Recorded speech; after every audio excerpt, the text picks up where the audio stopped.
Okay, we are live. So I was quietly sitting and earning some money by doing some rescues and taking some tourists into orbit so I could finish unlocking everything, because I thought that might be a good thing to do while I was considering my next mission, which might be to go to Mun or Minmus. And I got a couple of rescue contracts that were surprising. First one was Murfrod here, who surprised me by being such a large orbit out. Oh my goodness. 5 million meters. And then I got Meglock. And Meglock is outside the orbit of Mun. So I scratched my head and I thought, I don't think that the Pickle has enough delta V to get out to Meglock.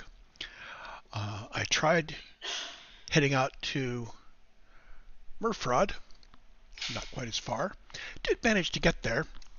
I immediately found that my code to approach my target assumed that I had descended from a higher orbit and was thus moving faster than they were. And in this case, I'm moving slower, so Murfrod was basically overtaking me and I needed to burn prograde.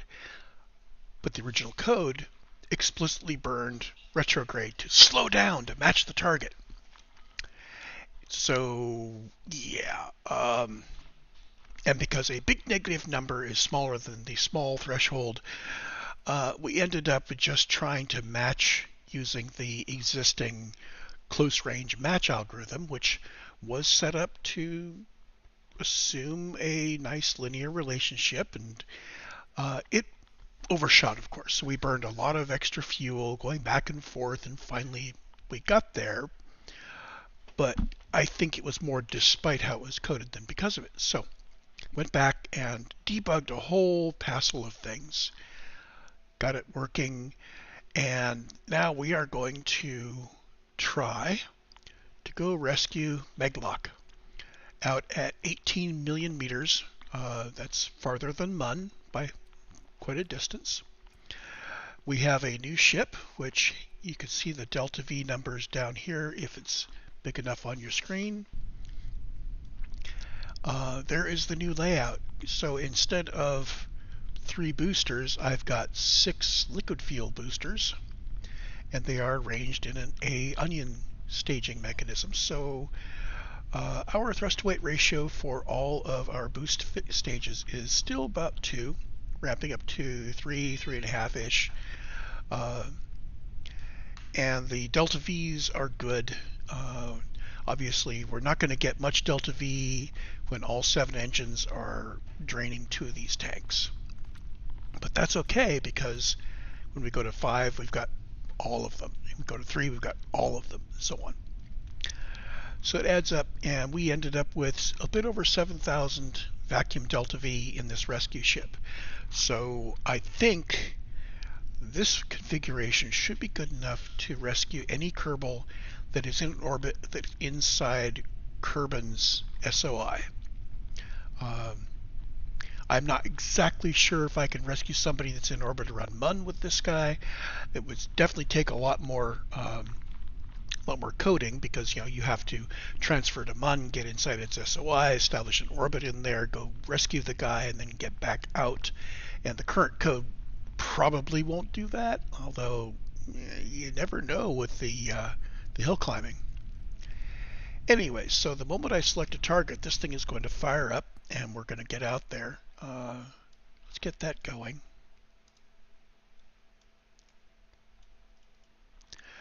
Now, I did notice a few things while I was testing this. First of all, when you plan a maneuver node and then you dump right into executing the maneuver node, I did see that I was sampling the initial delta V direction from the node, and it was coming up with something different from the actual node. And in these long transfers, I had a couple of cases where it was deciding that I was already done because its initial direction was more than 90 degrees off. Don't know why. Really don't know why. Don't understand why. But it was.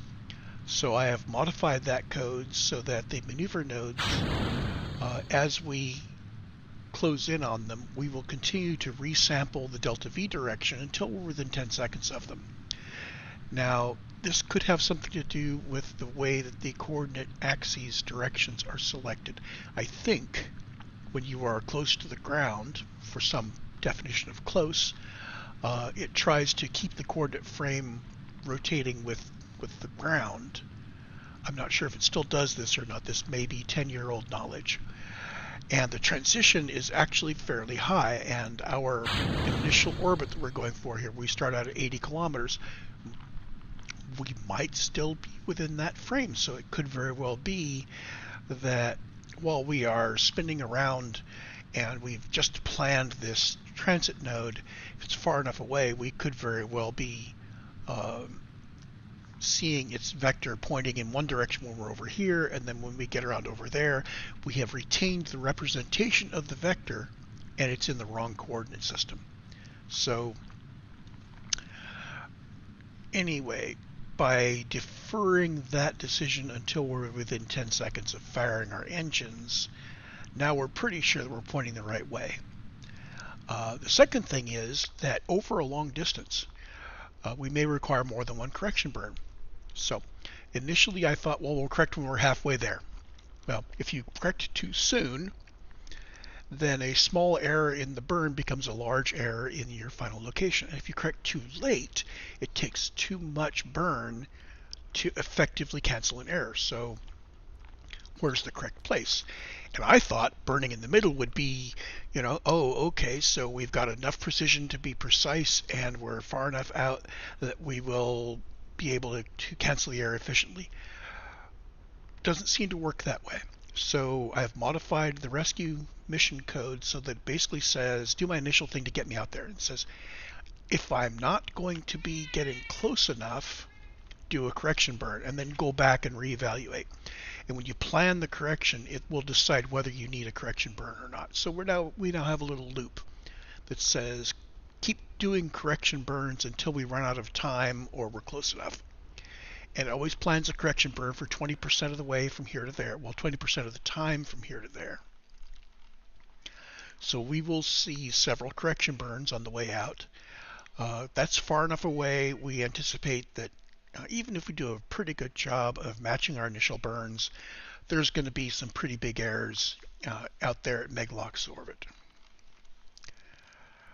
So we are closing in on our planned ready orbit, which is at 80 kilometers. And here we're starting circularization.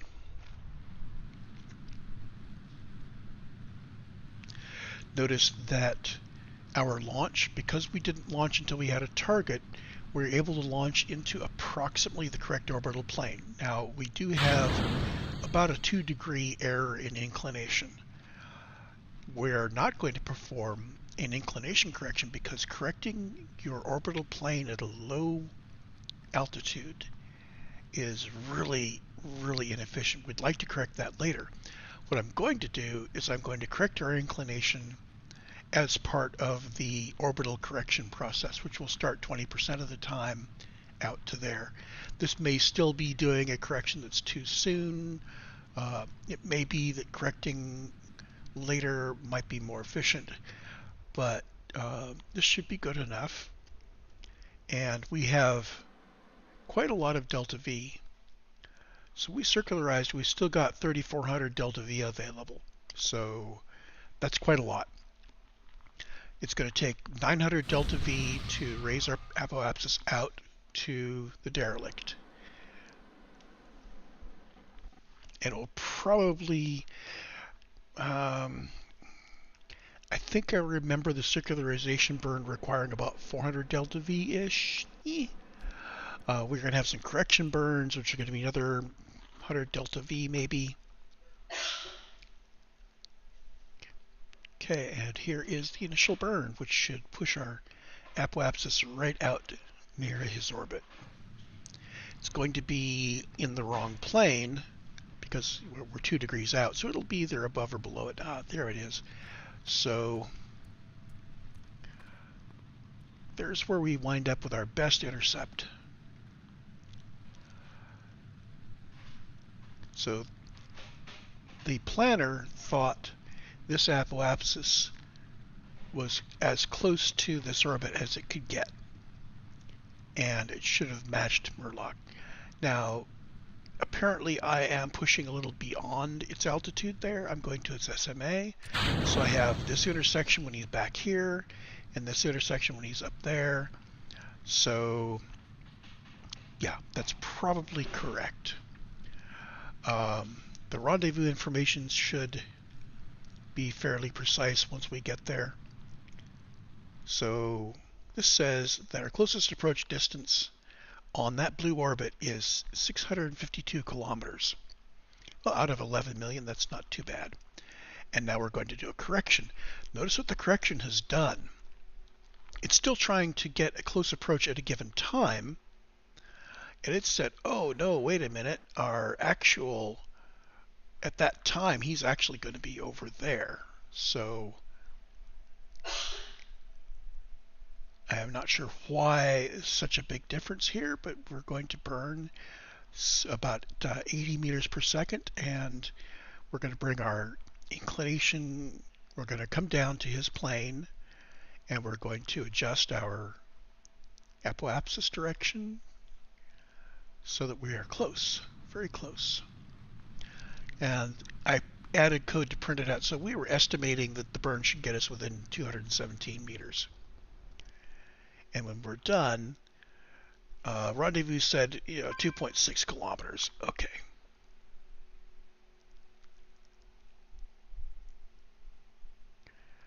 And we've got another correction burn. Now this time we only have 0.4 meters per second of delta V to apply. And I'm hoping we get the engines shut off in a hurry. Oh, the other thing is I had to take that square root out. The square root that I put in so we had a nice linear drop in our acceleration. Turns out that for burns like this, you end up overshooting every time because of it. So we are using the original code where our burn is the throttle is set to the number of seconds left, and oh, that looked pretty good. We plan the next one, and this says we have less than 1/10 of a meter per second to burn, and let's see how we do. Closest approach was 700 meters, and we chase around to find a direction. Now notice that because the burn is so small, just rotating our vessel is going to change the vector that KSP thinks we should be using for the burn. But we'll see what happens when we get there. This is sensitive enough that it's probably the distance between our center of mass and the control core. And we did burn. And at the end of the burn, we estimated that our error was 99.1 meters. And as we rotate around, it's like 50 meters or so on NICJEB. Now here we are backing down in. Now we are doing our normal thing where we are pointing retrograde, except we're not pointing retrograde. What's the dealio?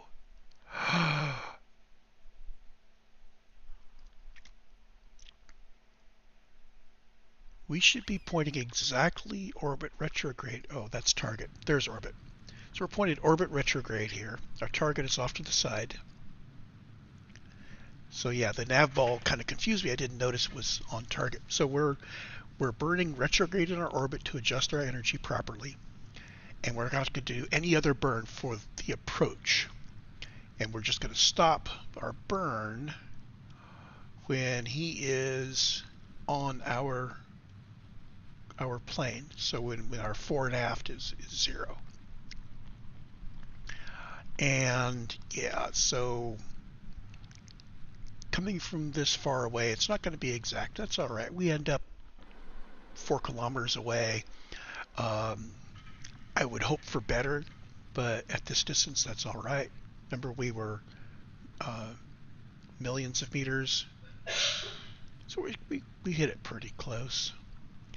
And now we've got our rescue thing, which says uh, we want our closing velocity to be something, calculate the proper closing velocity based on distance. And that is an error controller, so as we get close, it will want that to come down. We have now accelerated to the desired velocity, and the time it takes for us to spin around, we are going to get closer and closer, and now we should be backing down at about 10% throttle. And as we got up to a maximum of about 4, so it took us a while to get accelerated to where we were closing the distance. Now we are down to 1800 meters per second of delta V.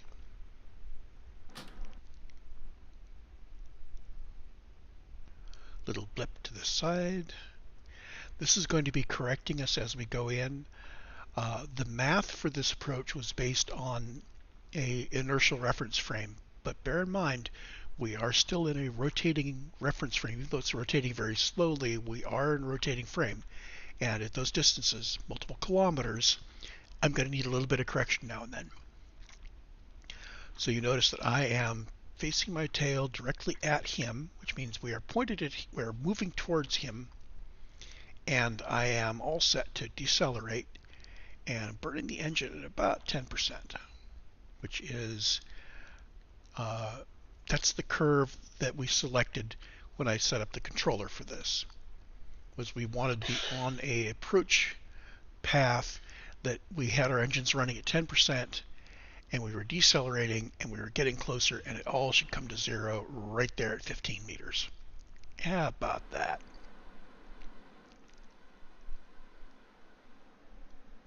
And we enter the rescue pose.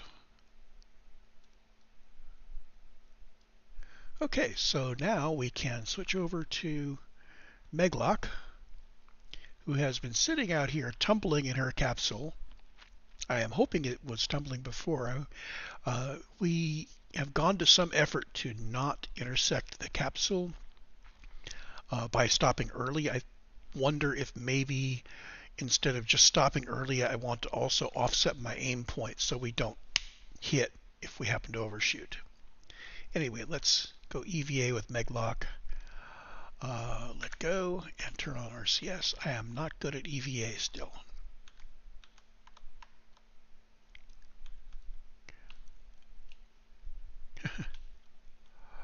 Okay, so now we need to line up with the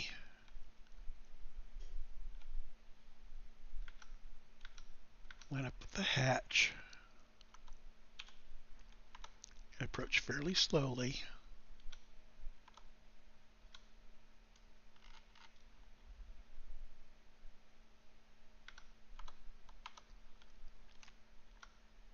And grab it and board. Okay, so we have rescued Meglock. So yeah, at 18,684 kilometers from Kerbin. So now we hit the abort switch, which causes us to execute our normal deorbit, and we get to see the new aerobraking stuff in action. Previously, what it would do, it would basically burn retrograde until our periapsis was down the lower half of the atmosphere, or even below ground. Well, now, because we are so far away, I'm only going to lower my periapsis until it's a little bit into the atmosphere. Now, coming in from this far, it's moving really fast, so I overshot. I wanted this to be 50 plus. 60 would have been great, but 45, okay, so we are coming in hotter than I would like.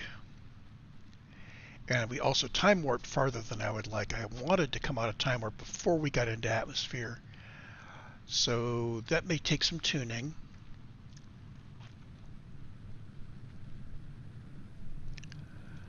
And notice we are backing down. That's the other thing, is when we're aerobraking, I am leaving the engines running at full so that we can reduce our orbital energy as quickly as possible. The more we can decelerate now, the less heating we'll get later. And The big problem, I don't worry too much about losing my fins. Well, I guess this craft didn't have fins, but I don't like the fact that we sometimes lose our landing gear, because if we land on the side of a hill, we depend on our landing gear to try to keep us from tumbling down the hill.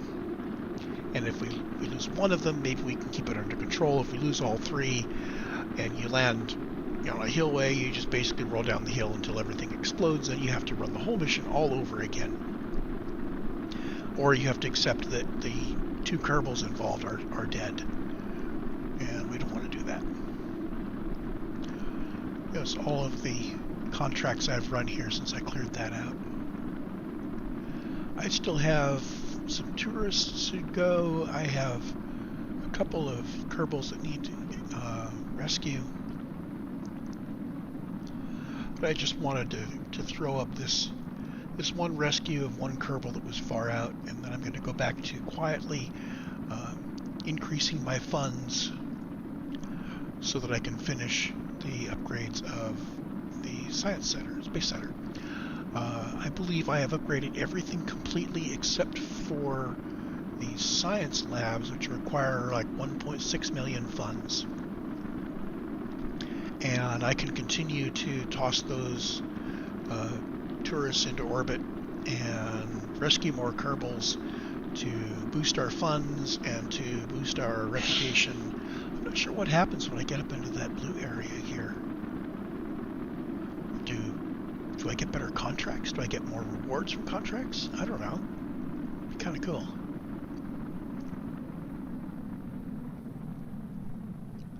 Where'd it go? There we are. So, with the way we did the aerobraking pass, we actually managed to slow ourselves down enough that we won't need to do a second one. I was actually, if we come in higher, what you end up doing is slowing down while you're near Kerbin, and you swing back out again, and you make another pass into the atmosphere. That's perfectly okay. I was worried that this particular rescue mission, we came in a little steeper than I'd like, but we still managed to get slowed down, and we didn't lose any of our stuff. I am a little surprised that the autostager did not discard stage 2. It should have. So I will be taking a look at the autostager offline to see about that. I would have preferred it go one more staging than it did. I'm not sure why it stopped where it did.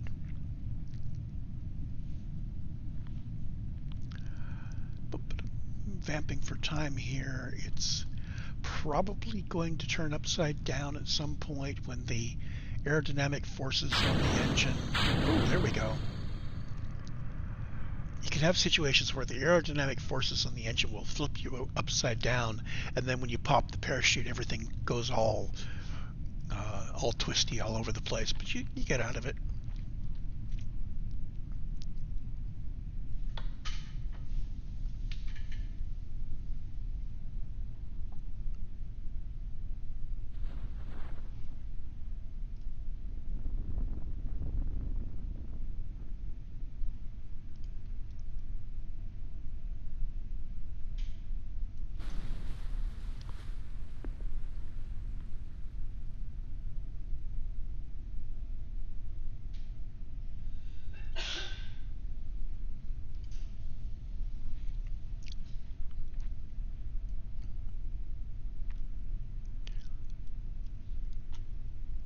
I suppose it wouldn't be cheating if I... Oh, yeah, my script is fairly explicit about the handling of time warps, so manually turning on time warp will often result in it just simply being turned back off for me. But that's okay. We just sit here and wait for a few while it descends over those last 50 meters, 30 meters. And there we have it. Notice that when I stopped controlling the steering, I turned on the stability augmentation system. So as long as we've got a pilot in there, they'll be holding it fairly steady, and that actually does help with the hills that I was talking about earlier. Between the SAS and the legs, there are some fairly steep hills that we were able to land on and not tumble out of. So recover the vessel. And I think that's it for this stream.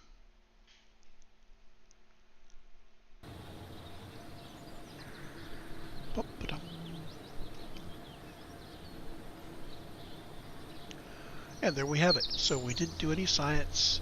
We got back a trivial amount of funds from the parts.